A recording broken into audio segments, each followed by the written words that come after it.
news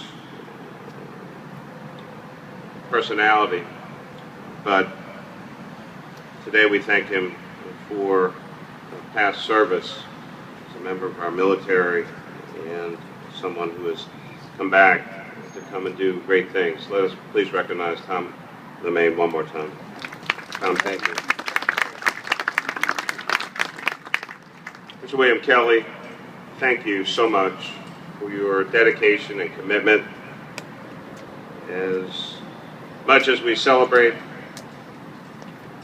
lives and the work and the service of these men and women who have gone into battle, gone into conflict, and served our country, whether nearby or very, very far away,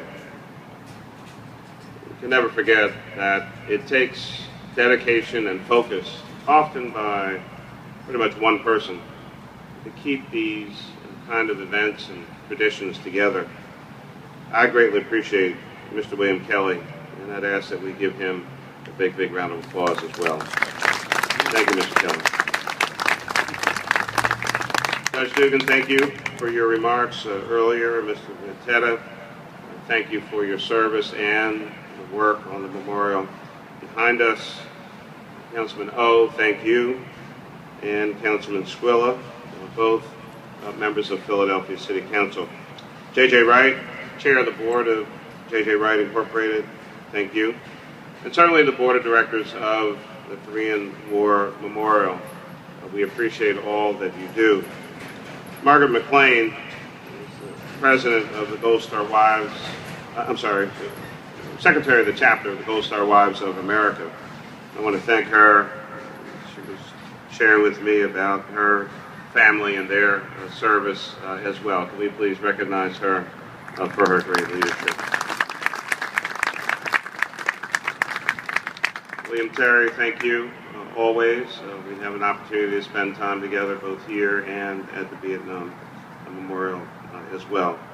I must say, notice over the past 2 days we had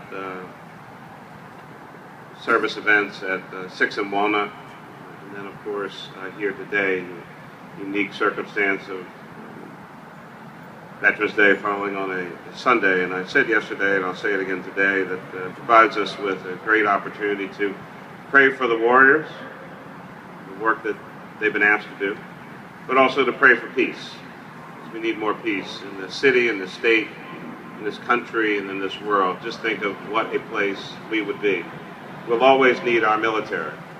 A strong military helps us to be not only a free nation, but also a safe nation. It creates a safer world. The other thing I've noticed is more oftentimes than not when we're here, whether it's at Memorial Day or even some of our Veterans Day ceremonies and certainly other events, it is usually either about 900 degrees out here or it is raining and cold. This is quite possibly, at least during my time, the best weather we've ever had over the course of Veterans Day weekend or any other event or circumstance. I appreciate the applause. I'll certainly take the credit. Of course, I had nothing to do with it whatsoever. It's always a great honor to participate in any of these events or ceremonies. They're very, very important. And from my perspective, certainly, for anything that takes place in the city, we generally always want a ton of folks to come out. But I am grateful and appreciative for whomever comes out. We thank you.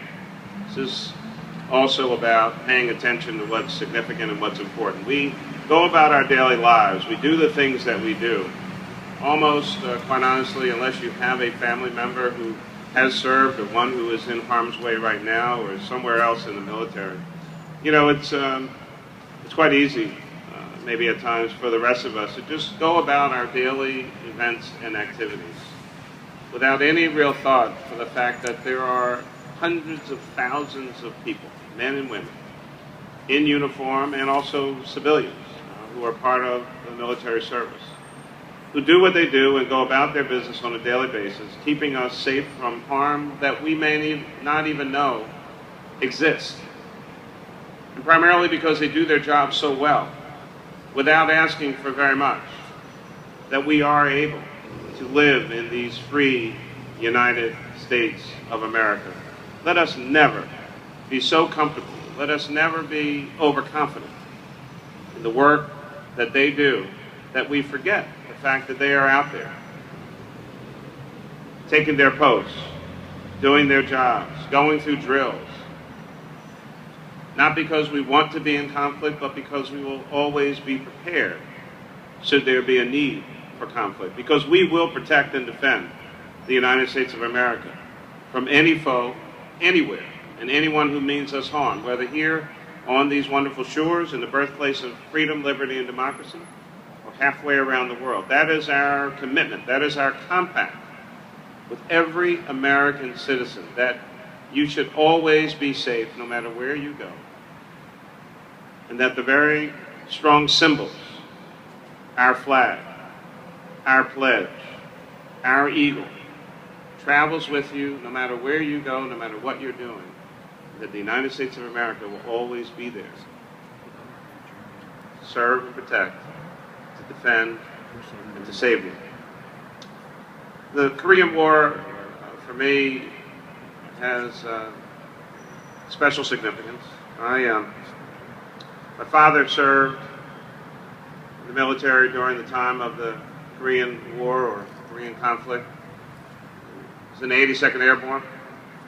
His younger brother, I think now that both my father and his brother are deceased, I guess I can share that he actually, I think the proper term would be forged, may have slightly upped his age.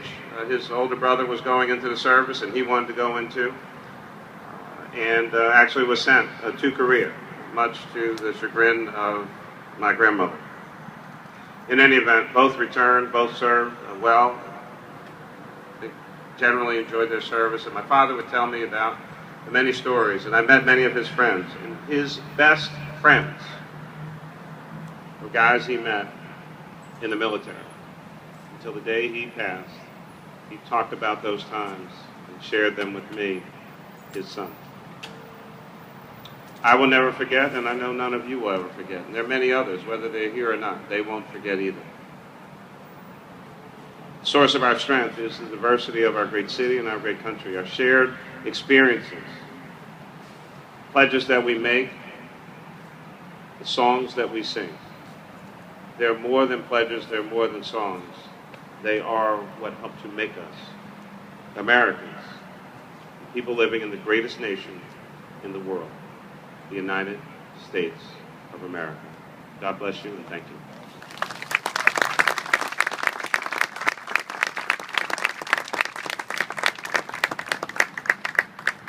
Thank you, Mr. Mayor.